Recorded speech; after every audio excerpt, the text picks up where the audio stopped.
ప్రముఖ సింగర్ మంగ్లీ పేరును అడ్డం పెట్టుకుని మైక్రో ఫైనాన్స్ పేరుతో కొందరు సామాన్య ప్రజలను బురిడి కొట్టించారనే వార్త రోజుకో మలుపు తిరుగుతుంది. అమాయక ప్రజల నుంచి లక్షలాది రూపాయలు వసూలు చేసి నమ్మకం కలిగించి తీరా డబ్బు కట్టించుకున్నాక చేతులెత్తేశారని బాధితులు ఆందోళనకు దిగారు. దీనికి సంబంధించిన మరింత సమాచారం మా ప్రతినిధి ప్రియాంక అందిస్తారు.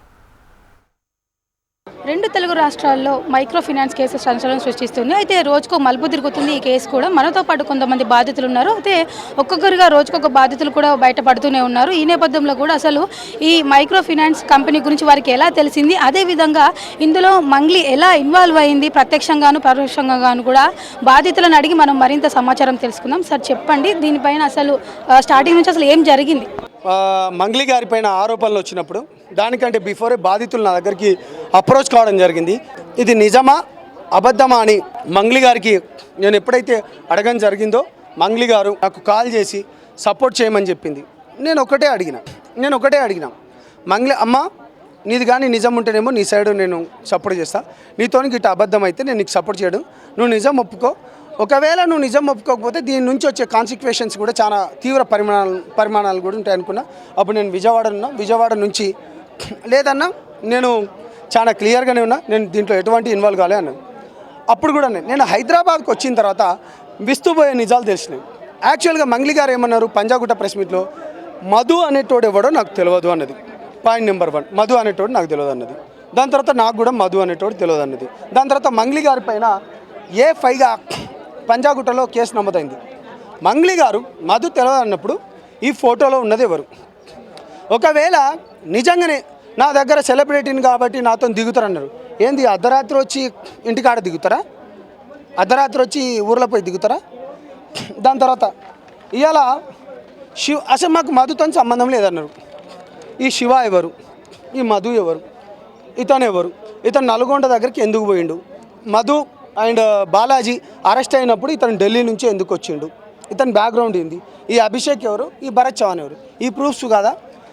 నేను ఇంతకుముందు కూడా మినిస్టర్ వాళ్ళ మనమంది కూడా ఆడియో కూడా బయటకు పెట్టిన వాళ్ళ దగ్గరికి వెళ్ళి కూడా 80 లక్షలు తీసుకొచ్చింది. నేను ఏమంటున్నా అంటే ఇన్ని రోజులు బాధితులు ఎక్కడ అన్నారు కదా, ఇగో ఇక్కడ ఉన్న వాళ్ళందరూ బాధితులే. ఇలా చాలా మంది, మీరు ఒకసారి దయచేసి చెప్పండి, మీరు ఎట్లా చూసిండ్రు ఏందనేది ఒకసారి మీరు మాట్లాడండి. మీరు చెప్పండి, మీరు ఎంత పెట్టుబడి పెట్టారు, అలాగే సమస్య ఎక్కడి నుంచి మొదలైంది స్టార్టింగ్? నేను 50 లక్షలు పెట్టడం జరిగిందమ్మా. ఇది మా పక్కన తండ ఏదైతే పలువు తండ ఉందో, ఈ రామావత్ మధు విలేజ్ అది. అక్కడికి వెళ్ళి మేము జర్నీ చూసుకుంటూ వస్తున్నాం. ఒకటికి రెండు ఆ కార్లు ఏంది బంగ్లాలు ఏంది చూస్తూ ఉంటే మాకే ఆశ్చర్యంగా ఉంది. అయితే మేము కూడా చూసి సరే ఇద్దాంలే మనోడే కదా అని చెప్పేసి ఇద్దామనేసి వచ్చినాం. ఆయన తీసుకోండు, నేను ఇస్తాను నీకు పైసలు, నేను గ్యారెంటీ, నువ్వు పెళ్ళి చేయి, నువ్వు ఏదైనా కొను, నేను ఇస్తా అనేసి అన్నట్టు ఏదైతే రామావత్ మధు చెప్పడం జరిగింది. అదేవిధంగా ఏదైతే ఈ మంగ్లీ చెల్లెలు ఉందో తనని నేను పెళ్ళి చేసుకుంటున్నా అని ఏదైతే రామావత్ మధు చెప్పడం జరిగింది. మా వెనకాలంగా ఇట్లా బ్యాక్ ఎండ్లో మంగ్లీ గారు ఉన్నారు, మేము హై లెవెల్లో బిజినెస్ చేస్తున్నాము అని చెప్పేసి చెప్తున్నారు. మీకు మంగ్లీ ప్రత్యక్షంగా ఏమన్నా చెప్పడం జరిగిందా, లేదంటే పరోక్షంగా వీళ్ళే ఆమె పేరు వాడుకున్నారు? మాకు స్టార్టింగ్లో మంగ్లీ అనేది ఏం తెలియలేదు. ఇప్పుడు అసలు దొంగ మంగ్లీ. అంటే మీతో పెట్టుబడి పెట్టించుకున్న తర్వాత రసీదు లాంటివి ఏమైనా ఇచ్చారా? ఇగోందమ్మా చూపిస్తున్నాను కదా, 50 లక్షల రూపాయలు. ఇప్పుడు దీనికి 50 లక్షలకు సంబంధించి మీకు తిరిగి ఇవ్వడము లేదా లాభాలు రావడం ఏమైనా జరిగిందా? రామావత్ మధు ఏదైతే నేను ఇవ్వాలి ఇస్తా రేపిస్తా మాపిస్తా అనేసి ఆయన చెక్, ఇది నేను ఆన్లైన్ ట్రాన్సాక్షన్, ఇది ఉత్తగైతే ఏమి ఇయ్యరుగా అమ్మా, ఆన్లైన్ చూడండి. రామావత్ మధు ఇది అతని చెక్ అండి. నేను ఏమంటున్నా అంటే ఇన్ని రోజులు బాధితులు బయటికి ఎందుకు రాలేదంటే, మమ్మల్ని చంపేస్తాం, లేకపోతే మీ డబ్బులు రావు, మేము జైల్లోకి పోతాం, మేము జైలుకి పోయిన తర్వాత మీరు ఏం చేయలేరు, మేము బయటకు వచ్చిన తర్వాత కూడా మీరు ఏం చేసుకోలేరు అనుకుంటా భయభ్రాంతులకు గురి చేస్తున్నారు. నేను ఏమంటున్నా అంటే దీంట్లో నిజాలు బయటికి రావాలి. అప్పటి వరకు మంగ్లీ గారిని సినిమా ఇండస్ట్రీ నుంచి బ్యాన్ చేయాలనుకున్నాం. ఎందుకంటే హేమ గారు బెంగళూరులో దొరికినప్పుడు తనని పక్కన పెట్టిండు కొన్ని రోజుల వరకు. దీంట్లో కూడా తనని పక్కన పెట్టాలి, లేకపోతే ఈ బాధితులే మీరు ఏం చేస్తారు? ప్రొడ్యూసర్ ఇళ్ళ దగ్గర మీరు ఇంతకుముందు చెప్పినగా మేము ఖచ్చితంగా ఎవరైతే ఈ ప్రొడ్యూసర్లు కానీ ఈ సినీ ఇండస్ట్రీలు కానీ తనకి చాయిస్ ఇస్తే మేము ఖచ్చితంగా అక్కడ ధర్నాలు చేస్తాం, వాళ్ళ ఇంటి మీదకే దాడిలోకి పోతాం. ఇదైతే ఖచ్చితంగా.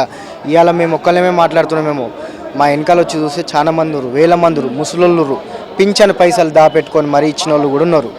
అయితే ఇంకోటి ఏంటంటే ఇంట్లో ఏదైతే ఈ రమావత్ మధు ఉన్న ఉత్త మట్టి బొమ్మ, వీళ్ళ అక్కలు వీళ్ళ బావలు, ఏదైతే ఈ హేమకాంత్ రెడ్డి, ఏదైతే ఈ అమీర్ పటేలు, అభిషేక్ నాయక్, వీళ్ళని బయటికి తీస్తే ఈ అంత విచారణ వాళ్ళని చేస్తే అప్పుడు బయటికి వెళ్తుంది.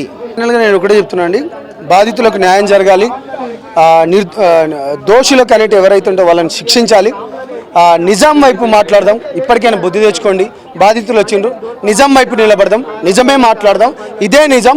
90% మొత్తం ఎవరైతే ఉన్నారో 99% ఉన్న గిరిజనుల పక్షాన్ని నిలబడతారా, కేవలం మంగ్లీ సైడ్ నిలబడతారా, మీరే తెలుసుకోవాలని తెలియజేసుకుంటూ నేను మీ సంపత్ రెడ్డి. ఇంకోటి ఏజెంట్ వ్యవస్థ ఉంది. ఏజెంట్లు అనేది బయటకు వస్తే ఖచ్చితంగా అన్ని పైసలు బయటకు వచ్చినట్టే మావి.